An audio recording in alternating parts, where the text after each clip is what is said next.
साथियों, इससे पहले हम बताए थे कि सीटेट का आंसर की जारी हो चुका है। बहुत साथियों को ये मालूम नहीं है कि सीटेट आंसर की जारी होने के बाद हम क्या करें और कैसे डाउनलोड करें, ये हम पूरी तरीका बताएंगे। आप वीडियो को देखते रहें और लाइक और शेयर करें और चैनल को ज़रूर सब्सक्राइब कीजिए। ठीक है साथियों, जैसे देख रहे होंगे आप सीटेट INNIC, इस तरीके से आप लिख लेंगे गूगल पे या क्रोम पे, कहीं पे इस तरीके से आप लिख लेना है।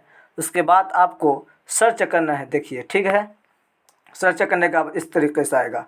जब ये आएगा आपको इसको मारना है और इसमें देखिएगा आप सबसे पहले ये लिखा हुआ है पब्लिक नोटिस फॉर की चैलेंज सीटेट जनवरी 2021।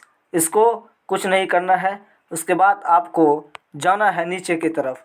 यहाँ आप देख रहे होंगे, देखिए नीचे यहाँ की चैलेंज फॉर सीटेट जनवरी 2021, यहाँ पे आपको दिख रहा होगा। इस तरीके का है। आप यहाँ मारेंगे, इसको टिक करेंगे।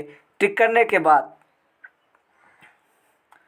देख रहे हैं आप यहाँ डाउनलोड ओमार शीट आंसर की फॉर सीटेट जनवरी 2021, यहाँ पे चैलेंज, यानी यहाँ इसको डाउनलोड कर लेंगे आप। उसके बाद फिर आप वो मार्क्स से और आंसर की से मैच करेंगे, आपका कितना नंबर आ रहा है, और कमेंट करके ज़रूर बताएंगे ताकि मुझे भी खुशी होगी कि आपका कितना नंबर आ रहा है। ठीक है, चैनल को ज़रूर सब्सक्राइब कर लीजिएगा।